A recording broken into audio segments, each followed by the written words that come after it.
लिखवाना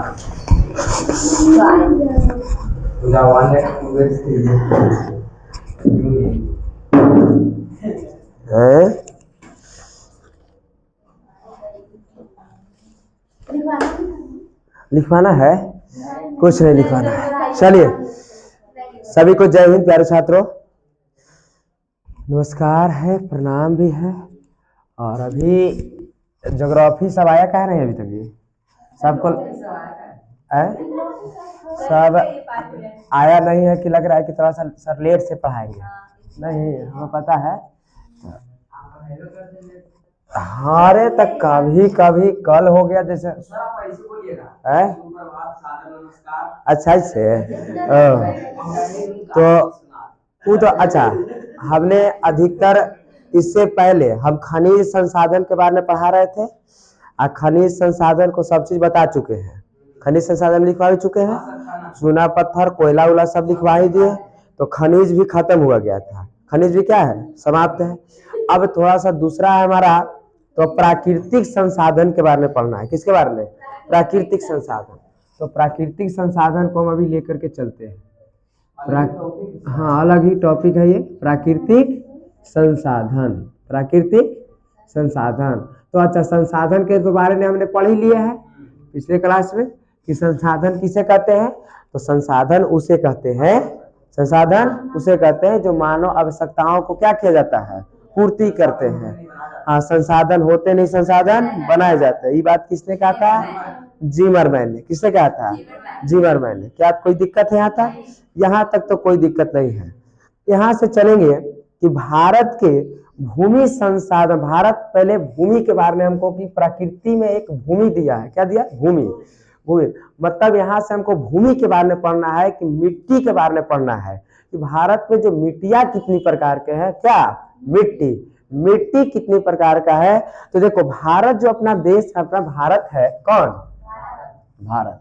अपना जो भारत है ना, इस संपूर्ण तरह से, बहुत अच्छे तरह से भूमि से परिपूर्ण देश है। नहीं, मिट्टी से एकदम कहा है कि भारत जो है भूमि संसाधन में एकदम संपन्न है ना। पूछेंगे हम कि जो अपना भारत है, कौन?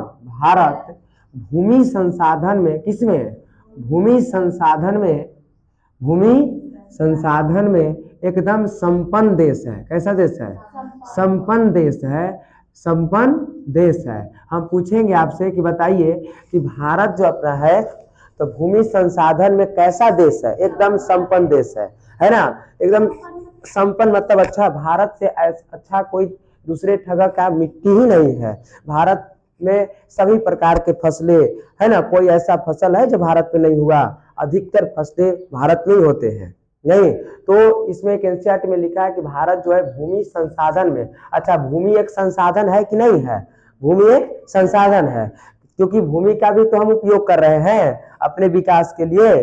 जैसे खेती कर रहे हैं, चावल उगा रहे हैं, गेहूं उगा रहे हैं, दाल उगा रहे हैं, मछली उगा रहे हैं, चना उगा, घर बना रहे हैं, उद्योग लगा रहे हैं, फैक्ट्री लगा रहे हैं, तो ये सब संसाधन है ना। इसीलिए हम लिखे कि भारत भूमि संसाधन में, किस संसाधन में? भूमि संसाधन में है ना, संपन्न देश है। कैसा देश है? संपन्न मतलब भूमि के लिए क्या है? संपन्न देश है। और यहाँ बता दे कि यहाँ जो है 43, भारत का कितने परसेंट? 43, 43%। कितने परसेंट? 43% भाग जो है मैदानी क्षेत्र से घिरे हुए हैं। कैसे?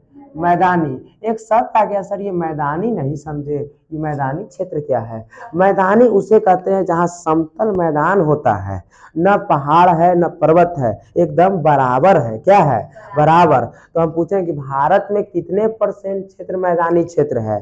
43% जो क्षेत्र है वो मैदानी क्षेत्र है। सर कौन वाला मैदानी क्षेत्र है? ये देखिए, अपना जो ये बिहार उहार है, उत्तर प्रदेश है, ये मध्य प्रदेश, ये सब मैदानी क्षेत्र है। बीच में कैसा क्षेत्र है?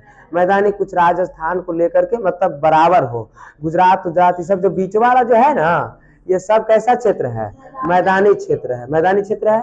हम ये सब देखो, ये तो यहाँ पर तो सब पहाड़ उहाड़ है, नीचे भी ये सब दक्कन का ही पठार है, लेकिन मैदानी क्षेत्र यही बिहार, यूपी, झारखंड भी पठारे है, झारखंड क्या मैदानी है नहीं, ये सब बिहार उत्तर प्रदेश ये सब खास है। और सबसे ज्यादा जनसंख्या भी हम जानते हैं कि मैदानी क्षेत्र में ही वास करती है। हम पूछेंगे कि सबसे ज्यादा जनसंख्या किस क्षेत्र में निवास करती है, मैदानी क्षेत्र में। क्यों मैदानी क्षेत्र में निवास करती है सबसे ज्यादा जनसंख्या? तो मैदानी क्षेत्र में सबसे ज्यादा जनसंख्या इसलिए निवास करती है ताकि यहाँ सुविधा अच्छा है, सुविधा, यहाँ खेती करिए, क्या पहाड़ पर, यहाँ देखो अरुणाचल प्रदेश में ये सब पहाड़ है तो यहाँ क्या जनसंख्या प्रति व्यक्ति घनत्व जनसंख्या ज्यादा है कि कम है?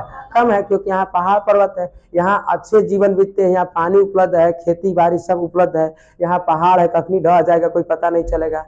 इसलिए सबसे ज्यादा जनसंख्या किस क्षेत्र में निवास करती है? मैदानी। भारत के में मैदानी क्षेत्र कितने परसेंट है? 43% जो है भारत में कैसा प्रदेश है? मैदानी प्रदेश है। और एक बात आपको जानकर ताज्जुब होगा, है ना, मैदानी क्षेत्र है, कौन सा क्षेत्र? मैदानी क्षेत्र।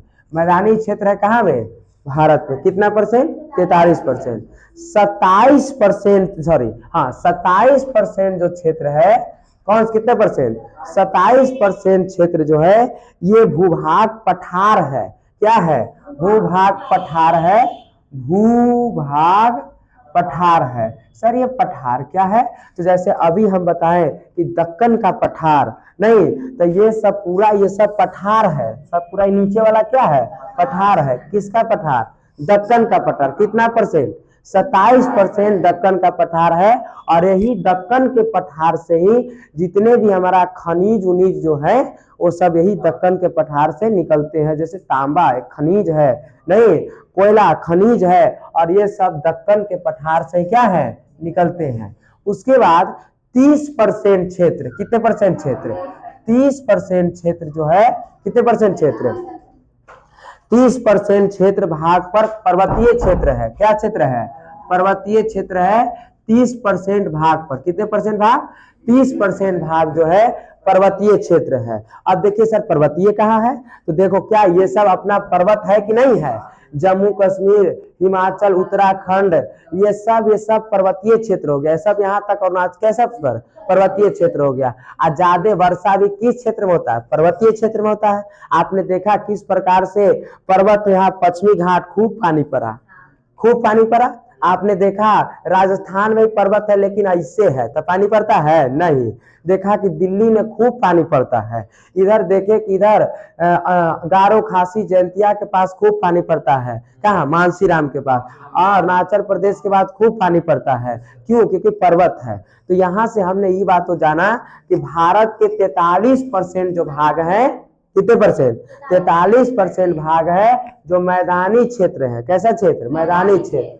27% भूभाग पठार है, जैसे दक्कन का पठार, और पठार से ही खनिज उनीज मिलता है। क्या? खनिज उनीज मिलता है। अब खनिज किसे कहेंगे? तो आपको बताएं खनिज क्या है। खनिज मतलब जो खनन से प्राप्त होता है। किससे? खनन से। जिसकी कुछ भौतिक या रासायनिक संरचना होती है उसे ही तो हम खनिज कहते हैं। खनिज किसे कहेंगे? तो खनिज खनन से प्राप्त होती है। और खनिज खनन से, और जिसकी कुछ भौतिक या रासायनिक या संरचना, कुछ ढांचा होगा ना, हाँ होगा, और उसे ही हम क्या कहेंगे? खनिज कहेंगे। और खनिज कहाँ से प्राप्त हो रहे? पठार से। जैसे दक्कन का पठार, नहीं अच्छा हम बताए थे कि भारत के कितने भौगोलिक क्षेत्रों में बांटा गया है? 6 भौगोलिक क्षेत्रों में भारत को बांटा गया, जो 9वीं क्लास में पढ़ाए होंगे। अच्छा यहाँ 30% जो है, कितने परसेंट? 30% पर्वतीय भाग है। कितने परसेंट? 30%। ये भारत के बारे में इतनी बातों को जाने हम। भारत जो है भूमि संसाधन में कैसा देश है? संपन्न देश है। कैसा देश है? संपन्न देश है। यहाँ तक क्लियर बात है। यहाँ से हम थोड़ा सा आगे चलेंगे, थोड़ा सा क्या चलेंगे? आगे चलेंगे, और यहाँ से हम मृदा का निर्माण पढ़ेंगे। किसका निर्माण? मृदा का निर्माण। और देखो मृदा मतलब होता है मिट्टी। मृदा का निर्माण,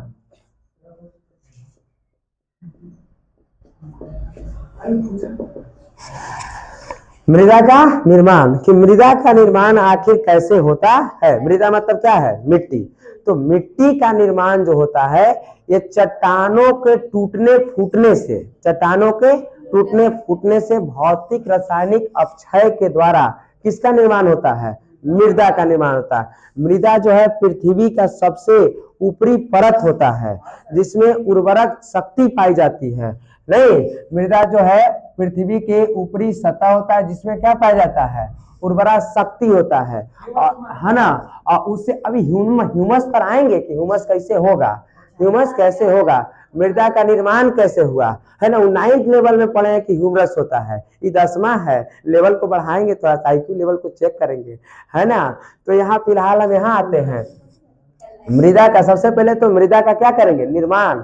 मृदा का निर्माण जो है सबसे पहले एक बात आती है, यहाँ से ऑब्जेक्टिव पूछता है कि जो हमारा मृदा है मतलब मट्टी है, ये नवीकरणीय है, हाँ नवीकरणीय है या अनवीकरणीय है, अनवीकरणीय है। अच्छा बताइए कि हमारा जो मृदा है नवीकरणीय है कि अनवीकरणीय है, तो नवीकरणीय है। कैसा है, नवीकरणीय। कैसे, क्योंकि हमारा मिट्टी का उपयोग होता है, बार बार उपयोग हम कर सकते हैं, मिट्टी का उपयोग कर सकते हैं। नहीं, अच्छा मिट्टी हमारा कैसा है, नवीकरणीय। क्या अनवीकरणीय है, नहीं। अनवीकरणीय में क्या होता है, तो कोयला, क्या कोयला, पेट्रोलियम, ये सब कैसे हैं, अनवीकरणीय है, जीवाश्म ईंधन, ये सब कैसे हैं अन। लेकिन हमारा मृदा क्या है, नवीकरणीय, मृदा नवीकरणीय। आगे थोड़ा सा यहाँ चलेंगे हम कि मृदा में कैसी शक्ति पाई जाती है, उर्वरा शक्ति। और ये पृथ्वी के सबसे क्या सब परत है, ऊपरी परत है जिसमें उर्वरा शक्ति पाई जाती है, और उसे ही हम क्या कहते हैं, मृदा कहते हैं। मृदा का निर्माण कैसे होता है, तो मृदा का निर्माण जो है चट्टानों के टूटने फूटने से, चट्टानों को टूटने फूटने से किसका निर्माण होता है, मिट्टी का निर्माण होता है ना।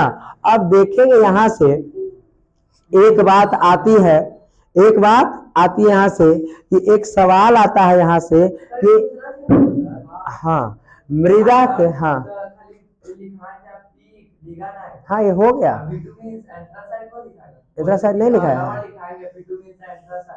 अच्छा तो उसको लिखवा देंगे, बस खाली लिखवाना है, वो सिर्फ लिखवाना है, बाकी वो चैप्टर क्या हो चुका है, खनिज वाला समाप्त हो चुका है।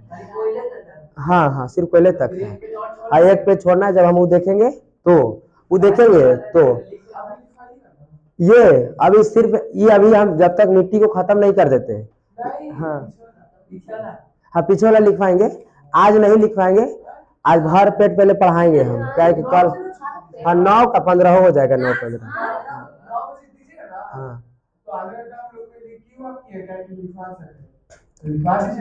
रुकिए ना, पहले सांझ को हम नहीं पढ़ाए हैं ना, सांझ को नहीं पढ़ाए हैं, तो अभी हम मृदा को ही खत्म कर देंगे, है ना।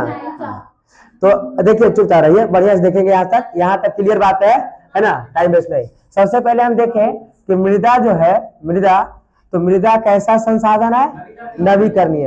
एक सवाल आता है कभी कभी कि मृदा के अध्ययन को हम क्या कहते हैं, मृदा के अध्ययन को हम क्या कहते हैं, तो मृदा के अध्ययन को हम पेडोलॉजी कहते हैं। क्या, पेडोलॉजी, हाँ पेडोलॉजी, मृदा के अध्ययन, मृदा के अध्ययन को क्या कहते हैं हम, पेडोलॉजी कहते हैं। कि कुछ पूछेगा कि मृदा के अध्ययन को आप क्या कहिएगा, तो मृदा के अध्ययन करने वाले को हम पेडोलॉजी के नाम से जानते हैं।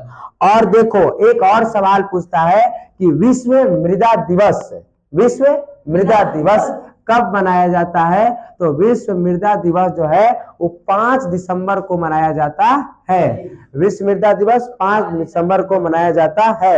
याद कैसे रखिएगा कि सर भूल जाते ना, 5 दिसंबर इतना मानी दिवस है। तो एक आदमी मर जाता है, जब एक आदमी जब मर जाता है तो इसको बढ़िया तरीकों से सजाया जाता है, नहीं इस पर लेटा दिया जाता है ना। 4 गो आदमी टांगता है इसको, 4 गो आदमी, एगो खुद मरल रहता है 5, कितना 5, समझ गए, समझे कि नहीं समझे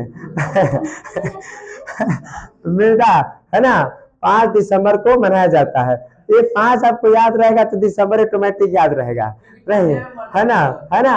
अब देखे ये बात, देखे कि नहीं देखे, एगो मरता है और 4 गो टांग करके उसको मट्टी में मिलाने के लिए ले जाता है, नहीं ले जाता है। तो देखिए 4 गो टांगा ना जी, 4 गो टांगा, और क्या एगो मरद था, टोटल कितने हो गए।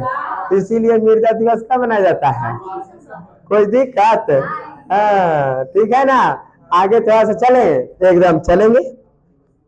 अब देखेंगे यहाँ कि यहाँ हम देखें कि मृदा में उर्वरक शक्ति होती है चट्टानों के टूटने फूटने से, जिससे फसलों के उत्पादन में काफी योगदान करता है, जिसे हम मृदा कहते हैं। जिसे क्या कहते हैं? मृदा। एक जो बात होता है, एक यहाँ आता है जैव। क्या? जैव। जैव की बात करेंगे, हम आपको जैव पढ़ा चुके हैं कि जैव संसाधन किसे कहेंगे। और एक जो होता है अजैव है। क्या है? अजैव। जैव और अजैव। सवाल यहाँ से पूछता है कि क्या मृदा निर्माण होने में, मतलब मिट्टी को तैयार होने में, मिट्टी को तैयार होने में क्या जैव भाग लेता है कि अजैव भाग लेता है? तो दोनों भाग लेता है। कौन भाग लेता है? दोनों भाग लेता है। कैसे? अभी क्लियर करेंगे, अभी क्लियर करेंगे। नहीं, जैव मतलब क्या इसमें, जैव मतलब क्या इसमें जीव जंतु, जीव जंतु पेड़ पौधे आएंगे कि नहीं आएंगे? सर बिल्कुल आएंगे। जीव जंतु पेड़ पौधे आएंगे। क्या इसमें बताओ बच्चों, क्या इसमें चट्टान आएंगे?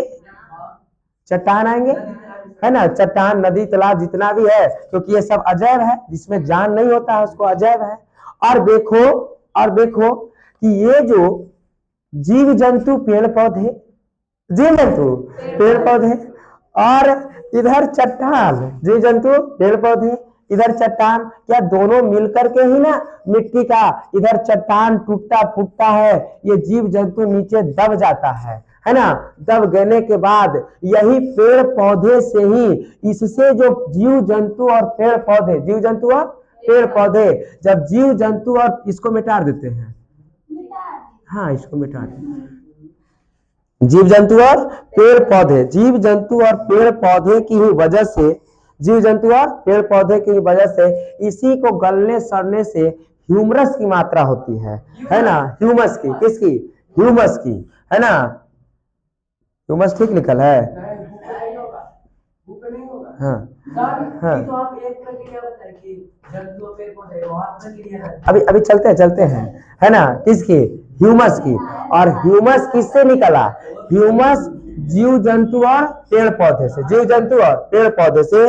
और यहाँ देखो किसी से, और ये दोनों मिल करके मतलब जैव और अजैव, जैव और अजैव दोनों मिल करके किसका निर्माण करते हैं?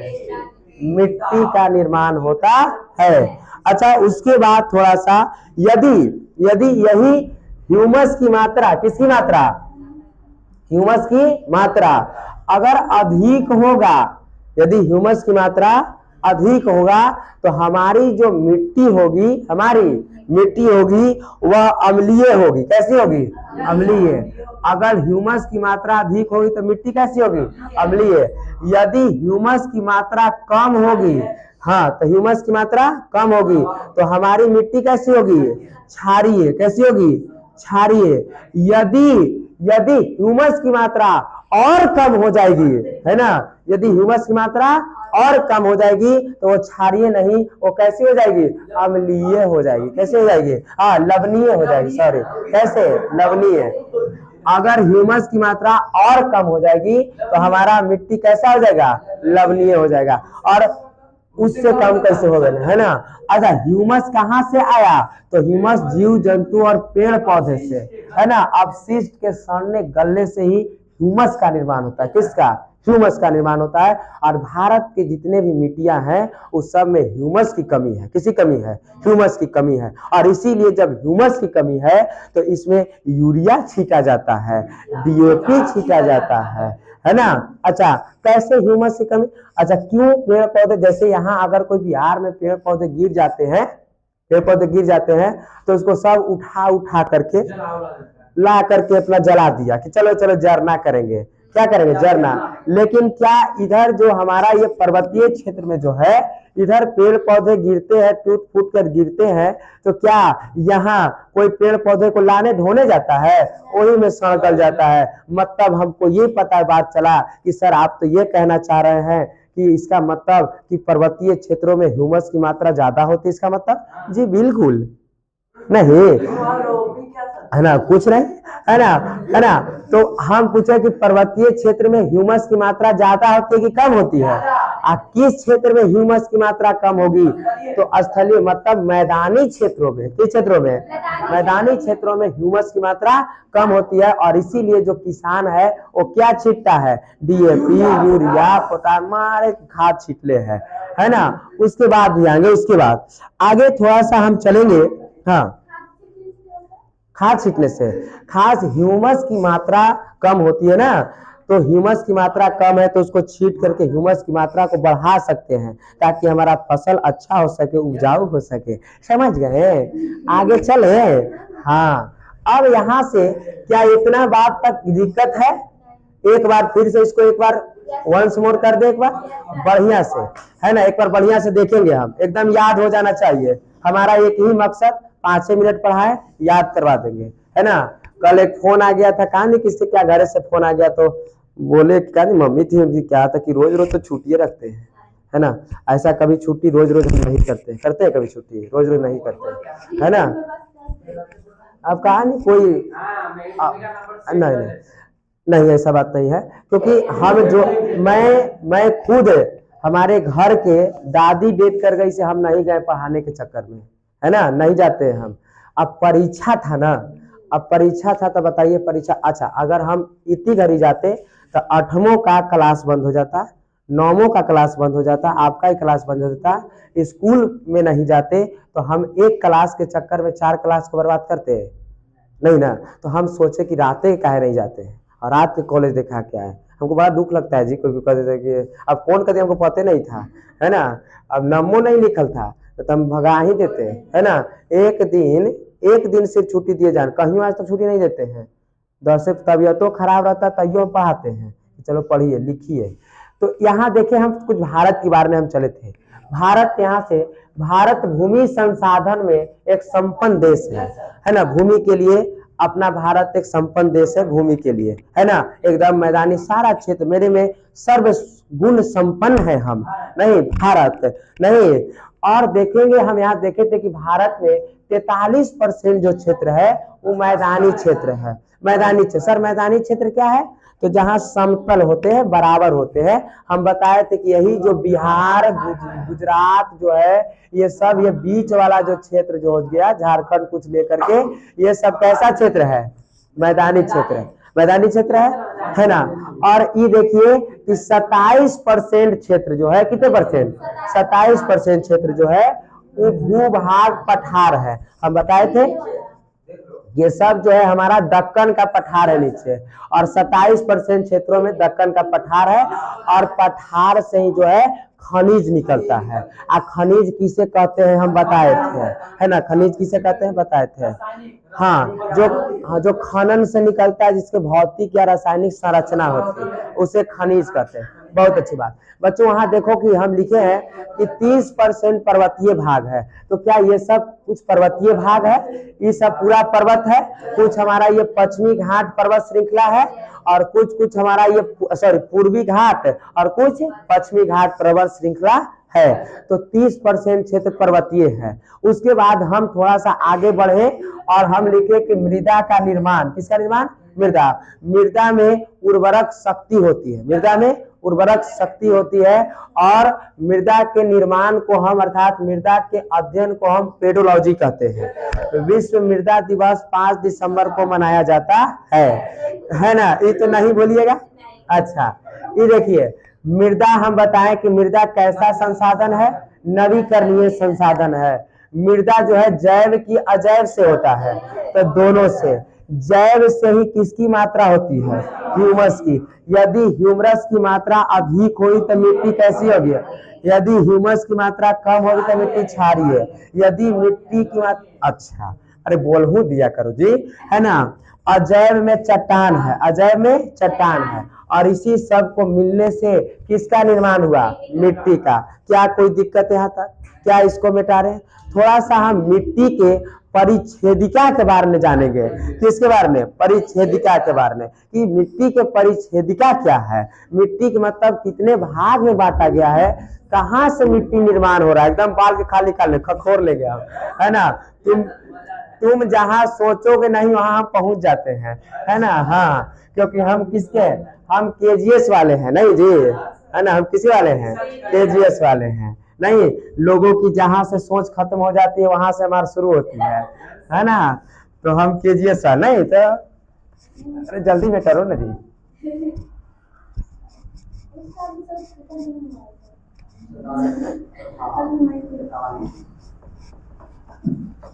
सीताराम बोलो राधे राधे श्याम बोलो ना।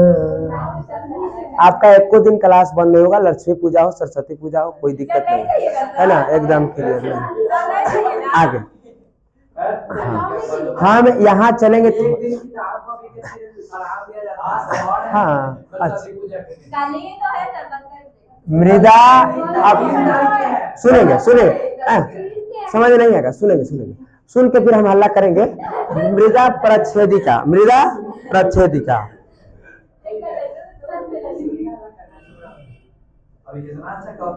हाँ अब जो आज नहीं आया, चलिए ये जो है 11th में थोड़ा सा पढ़ना है, लेकिन हम सोचे कि अलग है ना। मृदा परिच्छेदिका, मृदा परिच्छेदिका को 4 भागों में बांटा गया है। कितने भागों ने? 4, मतलब मृदा को 4 लेयर है। कितने लेयर? 4 लेयर, 4 भागों में बांटा गया है। पहला जो हमारा है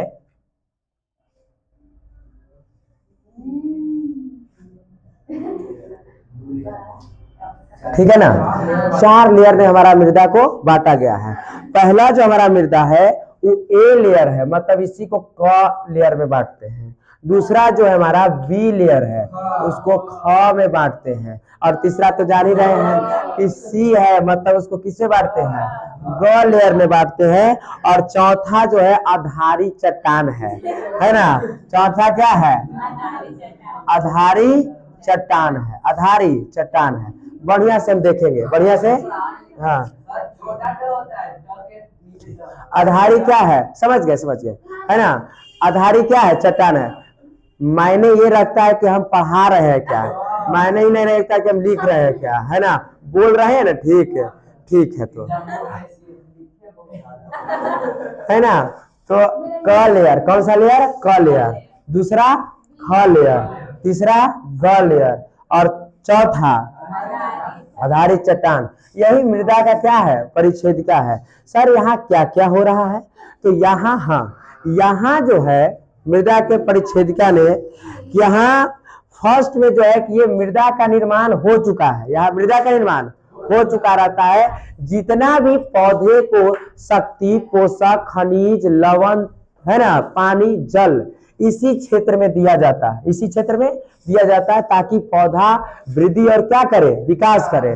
किसान जो हल भी जोतता है, हल लगाता है किसान, तो किस लेयर में? ए ही लेयर में किसान जो है हल लगाता है।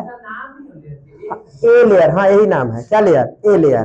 अब देखो यहाँ बात है कि पौधे को वृद्धि है, पौधे का क्या है? वृद्धि, पौधे का वृद्धि, पौधा का वृद्धि, बढ़ना उड़ना किस लेयर में? ए लेयर में। यहाँ वृद्धि, उसके बाद खनिज पोषक तत्व, खनिज पोषक तत्व, पोषक तत्व, उसके बाद जल, पोषक तत्व और जल। अब देखेंगे यहाँ से खनिज, पोषक तत्व और जल। सर ए लेयर की बात बढ़िया समझेंगे। ए लेयर में पौधे का वृद्धि होगा, पौधे का वृद्धि मतलब फसल उपजाया जाएगा। इसी में खनिज पोषक तत्व जितने भी आप यूरिया, पोटास उटास सब डालिएगा, सब किस लेयर में? ऊपर ही ना खा छीटते हैं कि कोड़ के छीटते हैं? नहीं ना, है ना। तो ए जितने भी जल उल देते हैं, जल पटवन कर रहे हैं हम, तो किस लेयर में? ए लेयर में क्या करते हैं? पटवन। किसान हल भी चला रहा है तो ए लेयर में ही, है ना, इस सेल में, ए लेयर में। उसके बाद बी लेयर का है सर, तो खनिज पदार्थ का अपक्षय होता है, खनिज पदार्थ का अपक्षय। अभी चलते हैं खनिज पदार्थ का क्या अपक्षय सर। तो इस लेयर में क्या है कि जितने भी ये सब खनिज पदार्थ हमने डाला, खनिज पदार्थ डाला, तो इसको अपक्षय करने का काम, मतलब फिर से इसको मिट्टी धीरे से यहाँ से बन के जाता है, तो इसका काम है कि इसके ऊपर जाए, उलट फेर हो।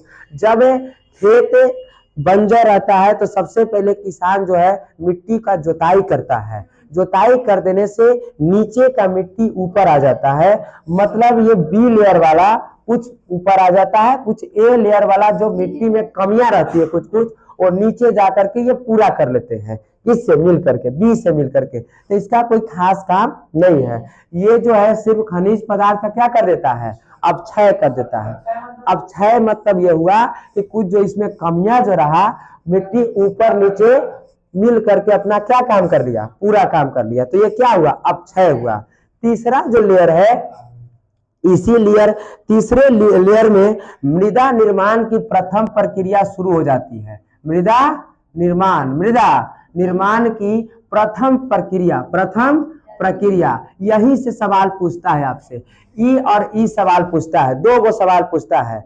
पूछेगा कि मृदा निर्माण की अर्थात मट्टी के निर्माण के प्रथम प्रक्रिया किस लेयर से शुरू हो जाती है, तो किस लेयर से, सी लेयर से, मतलब ग लेयर से ही मृदा का निर्माण का प्रथम प्रक्रिया क्या हो जाता है, शुरू हो जाता है। और मृदा का अपक्षय किसमें होता है, तो बी लेयर में, और पौधे का वृद्धि और विकास किस लेयर में, तो ए लेयर में, मतलब क लेयर में। कोई दिक्कत?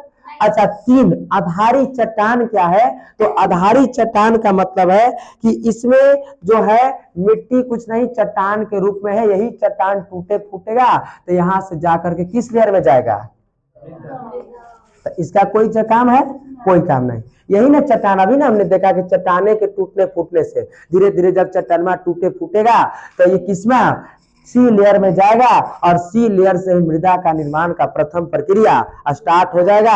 उसके बाद मृदा का यहाँ देखो खनिज पदार्थ का अपक्षय करवाएगा और यहाँ जाकर के पौधे का वृद्धि और विकास हो जाएगा। तो क्या मृदा की परिच्छेदिका को समझे आप, तो मृदा की परिच्छेदिका को कितने भागों ने हम बांटे हैं, 4 भागों ने बांटे हैं। कौन कौन layer, A layer, B layer, C layer. हाँ, और सबसे निचला परत क्या होता है, आधारी चट्टान, सबसे निचला लेयर आधारी चट्टान।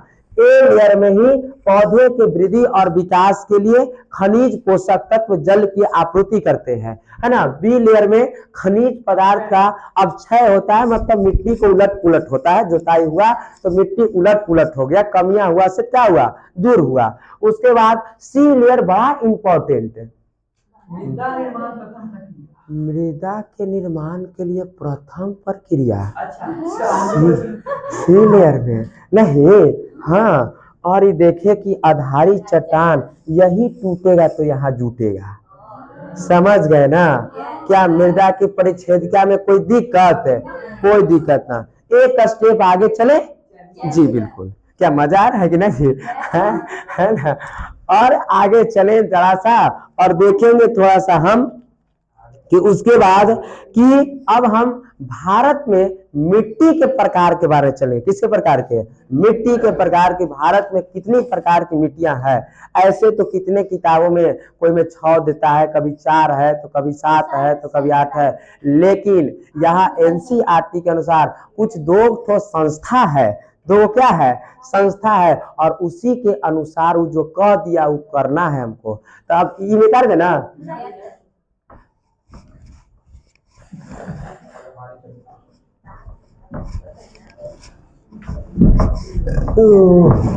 मृदा परिच्छेदिका एकदम समझे हम। यहां से हम पढ़ेंगे मिट्टी के प्रकार। किसका प्रकार, मिट्टी के। कहा में मिट्टी के प्रकार, अपने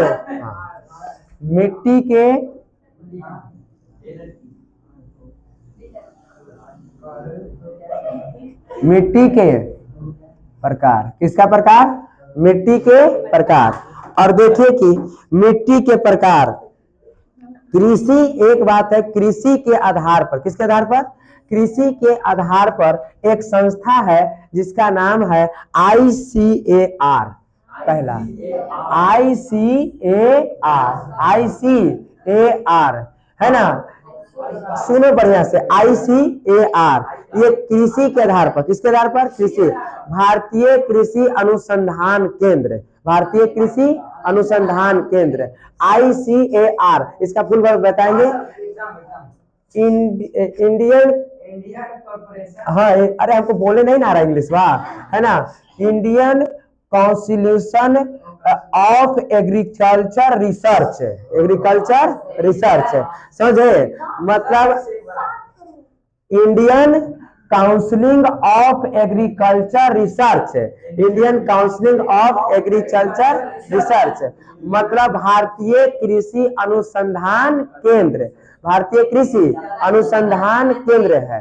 और ये एक पहला हुआ और एक दूसरा हमारा है, बढ़िया सुनेंगे, बढ़िया सुनेंगे, एक दूसरा हमारा है IISS, IISS, IISS है ना, इसको भी देखेंगे। Indian institute, Indian institute of soil science, रुको, है ना, इंडियन, बढ़िया से देखो, इंग्लिश बोलने थोड़ा सा दिक्कत है हमको, सुनोगे हम बात बोल देंगे।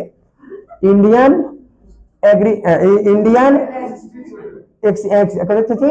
हाँ institute, Indian institute of soil science, soil मतलब मिट्टी, है ना, सॉइल मतलब मिट्टी।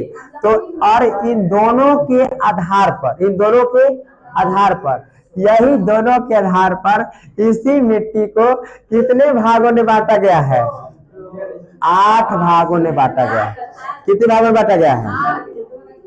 हाँ, इंडियन, फिर नहीं बोलेंगे, है ना, भारतीय, है ना, भारतीय कृषि, है ना, भारतीय कृषि मिट्टी विज्ञान, भारतीय कृषि मिट्टी विज्ञान, है ना।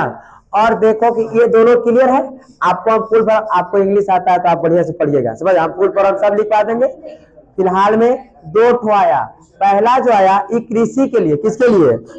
कृषि के लिए, यह कृषि के क्षेत्र के लिए है। और यह जो है, यह जो है ये मिट्टी के लिए, किसके लिए? मिट्टी के लिए। और यह मिट्टी के लिए। और दोनों के आधार पर, दोनों के आधार पर भारत में मिट्टी के कितने प्रकार को रखा गया है?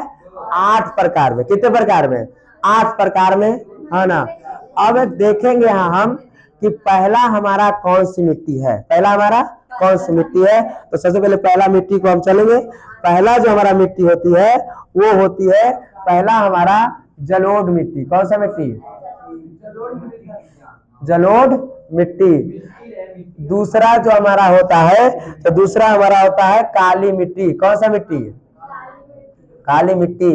तीसरा जो हमारा होता है, और तीसरा हमारा होता है लाल मिट्टी, लाल मिट्टी, या इसी को पीली मिट्टी के नाम से भी हम जानते हैं। चौथा जो हमारा मिट्टी होता है, और चौथा हमारा मिट्टी है वो लेटेराइट मिट्टी। कौन सा?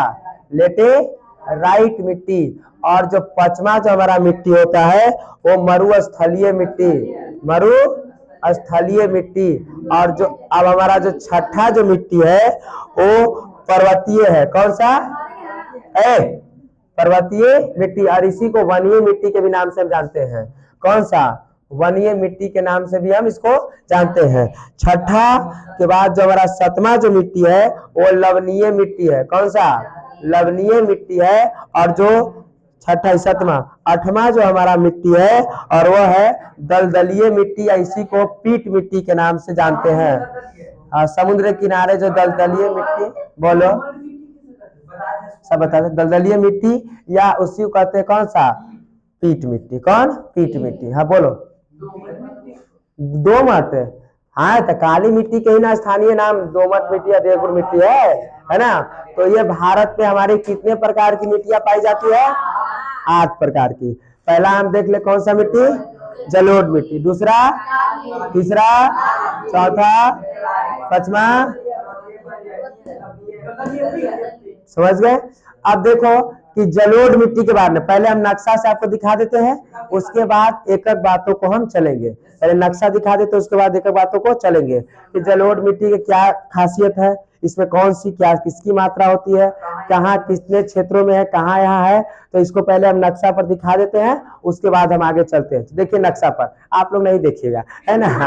यहाँ देखिए कौन सा मिट्टी? जलोढ़ मिट्टी। जलोढ़ मिट्टी जो हमारा है, तो इस क्षेत्र में आपको पता है कि यहीं से हमारा सिंधु नदी निकला था। कौन सी नदी? सिंधु नदी। सिंधु नदी से बाद यहीं से एक गंगा नदी निकली थी, और गंगा, कौन सी नदी? गंगा। और यहाँ से गंगा की सहायक एक ब्रह्मपुत्रा नदी आके यहाँ आई थी। और ये जो बीच वाला जो क्षेत्र है, किस क्षेत्र वाला?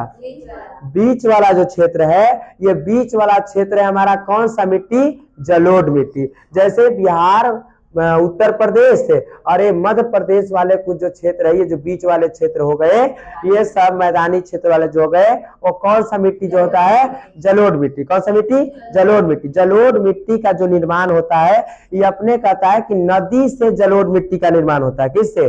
नदियां से ही जलोढ़ मिट्टी का निर्माण होता है, क्योंकि ज से जलोढ़, ज से जल, ज से नदी। जल से ही नहीं, ज से जल, जल से ही, नदी में ही जल है, तो जलोढ़ मिट्टी का निर्माण किससे होता है? नदियां से होता है। देखो, अब जहां जहां नदिये वाले क्षेत्र हैं, वहां किस मिट्टी की प्रधानता है? जलोढ़। तो अभी हम बताएं कि सिंधु नदी जो यहाँ से निकली, सिंधु नदी निकली, तो सिंधु नदी वाले क्षेत्र ये सब है, ये सब गंगा वाले क्षेत्र है, और ये सब ब्रह्मपुत्र वाले क्षेत्र है। और यहाँ से देखो कि हम बताए थे कि यहीं से रावी, व्यास, सॉरी नहीं, रावी व्यास से तो ऊपर है, ये नहीं, यहाँ से हम बताए थे आपको गोदावरी, कृष्णा, कावेरी, ये सब नदियां जो यहाँ से आती है, तो यहीं पर ही बंगाल की खाड़ी में गिर जाती है। और ये किनारे किनारे जितने भी क्षेत्र है, क्या कहा? किनारे किनारे जितने भी ये सब क्षेत्र है, ये सब में जलोढ़ मिट्टी की प्रधानता होती है। तो केरल है इस तरफ नहीं, इस तरफ, इस तरफ नहीं, इस तरफ। सब भुला गया नदी है ना, चौपट कर दिया कि कोई बात नहीं।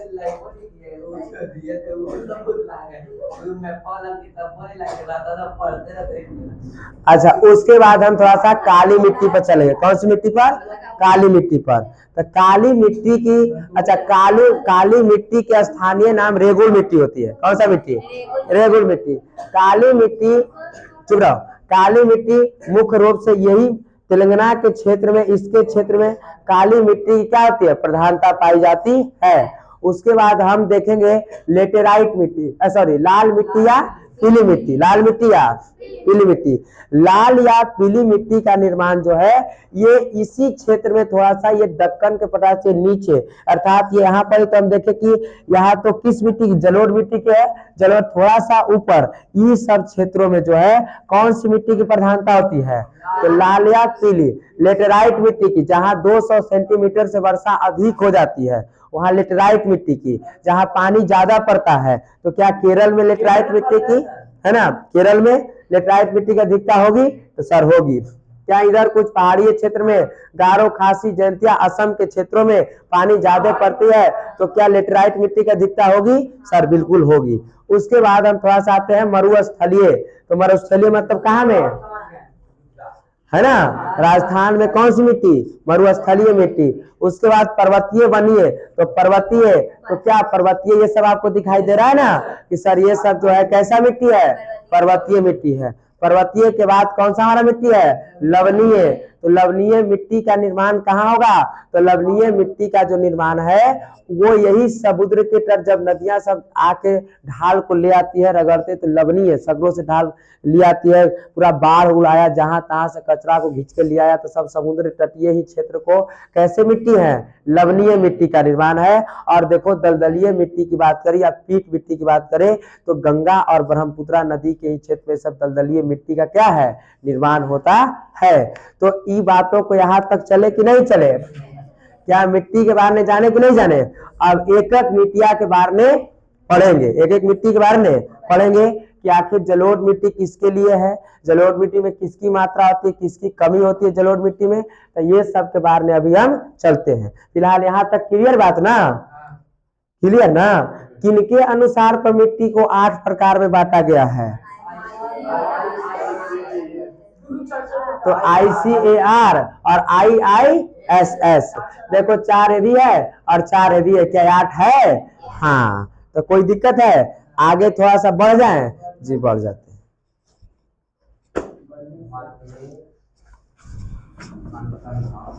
भारतीय कृषि अनुसंधान केंद्र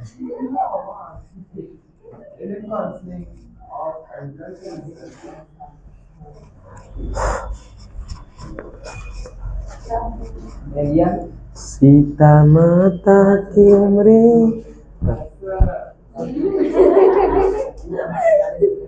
हमने कुछ नहीं सुना। चलो देखेंगे, पहला हमारा मिट्टी था जलोढ़। पहला जलोढ़ ही ना था, तो पहला जलोढ़ को बारने हम चलेंगे।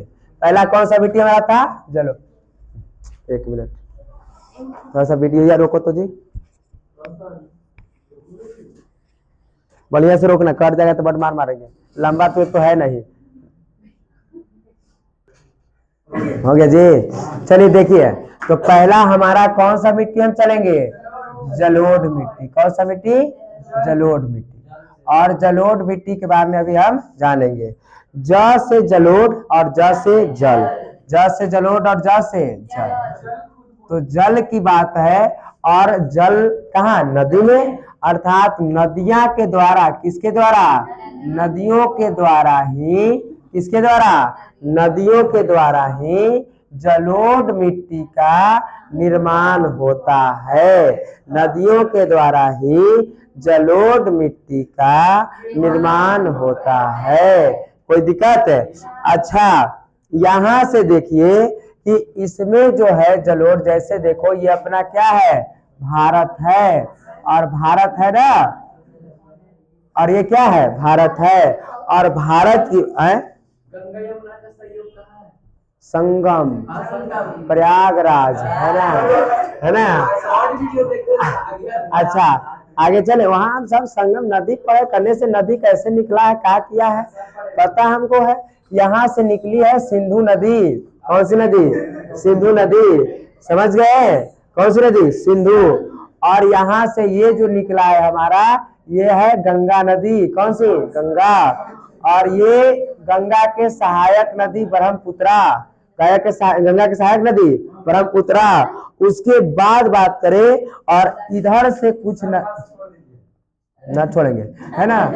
और इधर वाले कुछ क्षेत्र से नदियां, और इधरे से कुछ महानदी, गोदावरी, कृष्णा, कावेरी, और ये सब इधर आके तक कुछ ये वाला क्षेत्र, कुछ ये वाले क्षेत्र, मतलब यहाँ से ये सब जितना ये सब क्षेत्र है, और कुछ ये क्षेत्र जो है, ये सब कैसी मिट्टी है? जलोढ़ मिट्टी।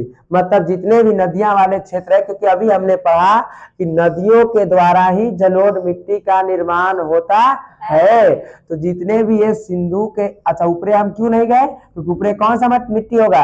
हाँ, है ना। अच्छा, तो ये सब कौन सी मिट्टी? जलोढ़ मिट्टी। क्या कोई दिक्कत? कोई दिक्कत नहीं। आगे थोड़ा चले, और जलोढ़ मिट्टी टोटल 40% भाग पर है भारत में। कितने परसेंट?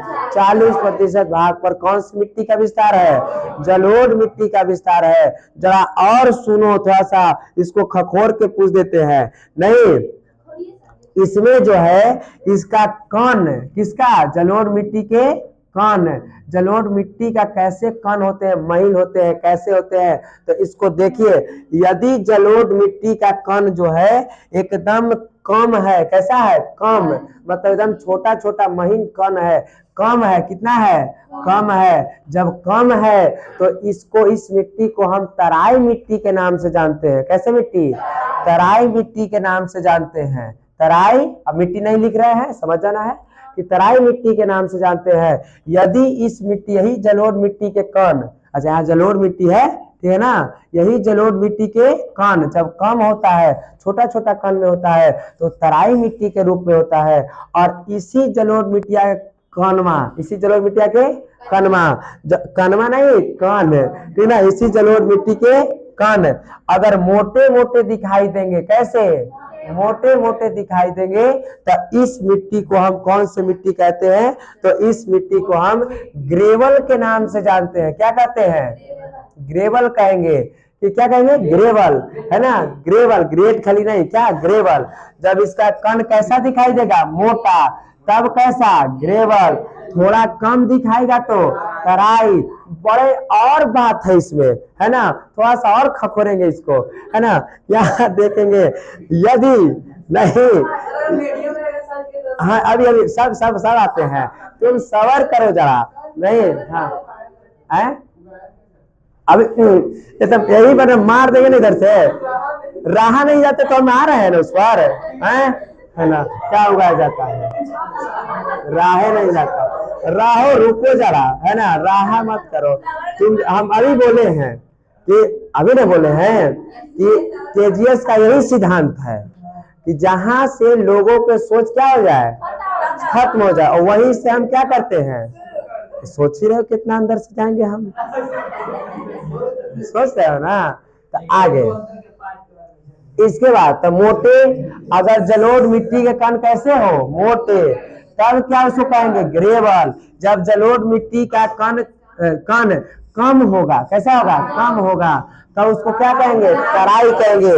और सुनो थोड़ा सा, यदि यदि जब जलोढ़ मिट्टी के यदि जब जलोढ़ मिट्टी के कण जो है एकदम और कम होगा, इससे भी कम होगा, इससे भी कम होगा, तो इसको क्या कहेंगे, तो इसको हम भंवर कहते हैं। क्या कहते हैं, भंवर कहते हैं। यही जलोढ़ मिट्टिया के कण, यही जलोढ़ मिट्टिया के कण एकदम, अभी पूछा कि महीन होगा तो क्या कहेंगे सर, नहीं, यही जलोढ़ मिट्टिया कण महीन होंगे, क्या होंगे, महीन हो जाएंगे, तो इसको हम क्या कहेंगे, तो मृत्तिका कहते हैं। क्या कहते हैं, मृत्तिका। क्या कहेंगे, मृत्तिका। एक फिर से एक बार समझ लेंगे, यदि जलोढ़ मिट्टी के कण, जलोढ़ मिट्टी के कण अगर क्या है, मोटे होंगे, कैसा होंगे, मोटे होंगे, तो इसको क्या कहेंगे हम, ग्रेवल के नाम से जानते हैं। यही जलोढ़ मिट्टी के कण यदि कम है, मतलब ज्यादा नहीं, कम, कुछ कम है, तो इसको हम तराई के नाम से जानेंगे। यही जलोढ़ मिट्टी एकदम और कम हो जाता है, तो इसको एकदम भंवर कहते हैं, एकदम महीन हो जाता है, तो उसको हम मृत्तिका कहते हैं। क्या कहते हैं, क्या कोई दिक्कत है, क्लियर है। एक स्टेप आगे चलेंगे अभी इसी पर बात अभी होगी। एक स्टेप आगे चले और आपको बता दे कि रहने दो, आयु के आधार पर, किसके आधार पर, आयु के आधार पर, किसके आधार पर, आयु के आधार पर इस मिट्टी को दो भागों में बांटा गया है। कितने भागों ने, दो भागों ने। एक को हम कहते हैं बांगड़ और एक को कहते हैं खादर। एक को कहते हैं बांगड़, अरे ओके खादर, एओके बांगड़, एओके खादर। देखो सबसे ज्यादा उपजाऊ कौन होती है सर, बांगड़ की खादर, बांगड़ की खादर। तो खादर सबसे ज्यादा उपजाऊ होती है। इसको हम नवीन जलोढ़ मिट्टी के नाम से जानते हैं। कैसे, नवीन मतलब नया नया अभी होवे किया है, और इसको हम पुरानी जलोढ़ मिट्टी के नाम से जानते हैं। सवाल यहाँ से पूछेगा, सवाल पूछेगा कैसे कि हाँ, कि पुरानी जलोढ़ मिट्टी को क्या कहते हैं, तो बांगड़। पुरानी जलोढ़ मिट्टी को क्या कहते हैं, नए जलोढ़ मिट्टी को क्या कहते हैं, खादर। क्या कोई दिक्कत, उपजाऊ दोनों में से कौन सी मिट्टी है, तो खादर मिट्टी क्या है, उपजाऊ है, खादर मिट्टी उपजाऊ है। आयु के आधार पर मिट्टी को कितने भागों में बांटा गया है, दो भागों में बांटा गया है। पहला कौन, दूसरा कौन, बांगड़ को किस मिट्टी के नाम से जानते हैं, पुरानी जलोढ़ मिट्टी के नाम से जानते हैं। खादर को नवीन जलोढ़ मिट्टी या नया जलोढ़ मिट्टी के नाम से जानते हैं। क्लियर बात है। एक स्टेप खींचे, एक स्टेप आगे चलते हैं। इसमें जो है, किसमें, इसमें जो है, इसमें खाद, इसमें सर कमी किसकी होती है, तब जलोढ़ मिट्टी में बात करें तो इसमें जो कमी होती है, तो सोडियम मतलब नाइट्रोजन की कमी होती है और ह्यूमस की कमी होती है। किसकी, ह्यूमस की, इसकी ह्यूमस की कमी हो जाती है। किसकी, ह्यूमस की। और नाइट्रोजन को कमी को दूर करने के लिए, नाइट्रोजन की कमी को दूर करने के लिए इसमें हम यूरिया डालते हैं। क्या डालते हैं, यूरिया। तो सर ह्यूमस की कमी को दूर करने के लिए क्या डालेंगे, डीएपी। डीएपी कौन, डीएपी नहीं, कौन, डीएपी। भारत सरकार के द्वारा अभी एक ऐसा फसल को लाया गया है, उसका नाम है ढैंचा। क्या नाम है, ढैंचा। क्या नाम है, ढैंचा। ढांचा क्या है इसको बताएंगे। फिलहाल अभी हम इस पर आते हैं कि ये ह्यूमस की मात्रा क्यों कम हो रही है आपको पता है? क्योंकि हमारे यहाँ जो भी पेड़ गिरते हैं उसको उठा के चलो। तो अच्छा, क्या पर्वतीय क्षेत्र में कोई लाता है? कोई नहीं लाता है, और इसको पूरा करने के लिए डीएपी की जरूरत होती है। डीएपी पता नहीं है ना क्या? डीएपी खाद, क्या डीएपी? यूरिया की बात कर, डीएपी जो है खाद महंगा मिलता है। महंगा क्यों मिलता है? क्योंकि इस पर सब्सिडी नहीं दिया जाता है ना। सरकार इस पर टैक्स जो है अपने खुद बहुत ज्यादा ले लेती है ना। डीएपी पर, किस पर? डीएपी पर। लेकिन एक बोरा यूरिया को बनाने में 1400 रुपया खर्चा होता है। कितने? 1400 रुपया। 1400, एक बोरा यूरिया बनाने में 1400 रुपया खर्चा होता है, लेकिन 1400 में 1100 रुपया सरकार देती है। कितना? 1100 रुपया सरकार देती है, और कहती है कि 300 आप लगाइए। कितना लगाइए? 300 आप लगाइए। मतलब 300 में आपको यूरिया हो जाता है। इसीलिए हम लोग खूब यूरिया छींटते हैं। उजला उजला खाद होता है यूरिया, है ना। यूरिया खूब खाद छींटते हैं। 8 रुपये किलो में चीनी नहीं होता। एक्चुअली हम जब बचपन में थे तो मेरे पापा जो थे लाए थे खाद एक बोरा। आज जैसे ही खोले तब अरे इतना बढ़िया चीनी, अब बड़ा इसे तो हम देखवे नहीं किए थे। निकाले एक मुट्ठी, घींचे, है ना। जैसे तो हमको मुंह में लिए तो तीता ऐसा लगे लगा। चीनी तो तीता नहीं होता है। अब हमारी मम्मी पूरा एकदम रोने लगी। आए वो खाद खा गया। क्या खा गया? खाद। तनी वाली घोटाहू गया था। तनी वाली घोटा गया था। फिर हमारे पापा चल गए थे खाद छींटने के लिए, भैया नहीं थे, है ना। अब फिर गांव के गया दौड़ते दौड़ते, कहने के तो बउआ हलवा कसिया खाद खा गलवा, है ना। अब पूरा दौड़ के आए, हमको ले गए डॉक्टर साहब। पूरा डॉक्टर कुछ दवाई में कहा नहीं, बचपन ने क्या सुई दिया, कौची दिया, है ना। अब 3-4 कड़ाही लोग उलट दिए, है ना। बस फिर ठीक हो गए थे, कोई दिक्कत नहीं था, है ना। कुछ दवाई वाई ऐसा कहा नहीं, कुछ दे दिया ना, सुइयो दे दिया ना, ऐसा सुइयो दे लग रहा है को खाई आ रहा है अंदर से, है ना। तो यूरिया आप लोग यूरिया नहीं खाइएगा, समझ गए ना। आगे चले।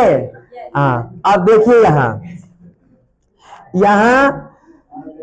यहाँ बात किया जाए तो यहाँ, हाँ, और यहाँ इसके बाद यहाँ किसकी, हाँ, डीएपी कैसे बनता है? अच्छा, डीएपी कैसे बनता है कि जब यही डीएपी कैसे बनता है कि जो ये जो है पेड़ पौधे है, पेड़ पौधे को सड़ने गलने से ही किसका निर्माण होता है?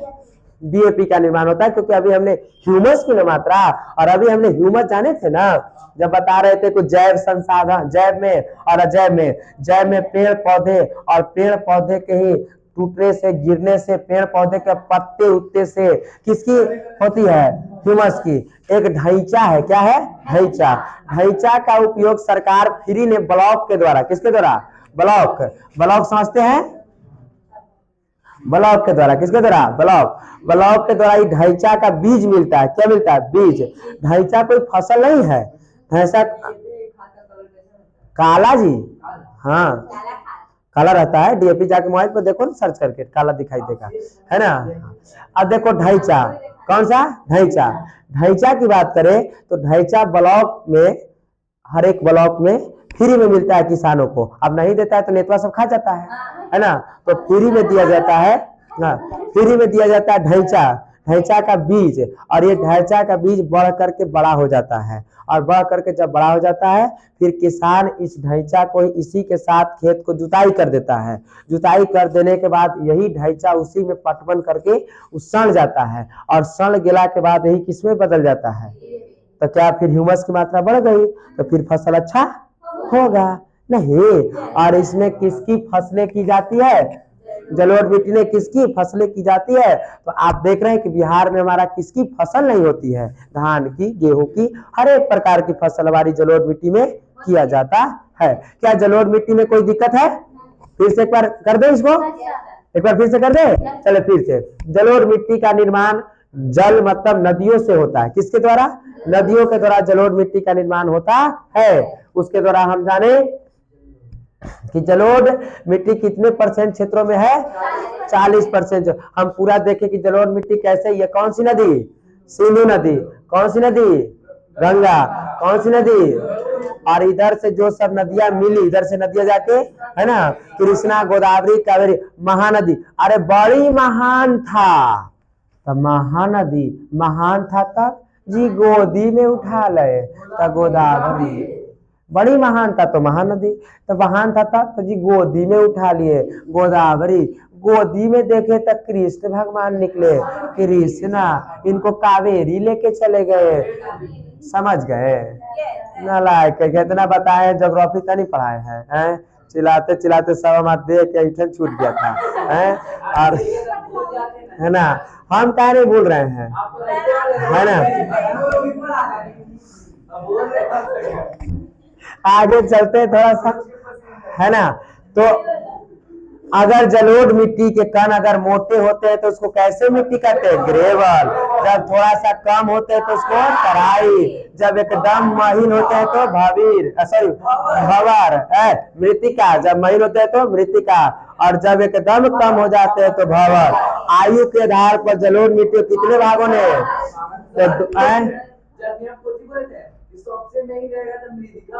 मृतिका, मृतिका। हाँ। अरे गलती से बुला के जवान फिसल गया, है ना। यहाँ लिखल है ना, आयु किसके आधार पर?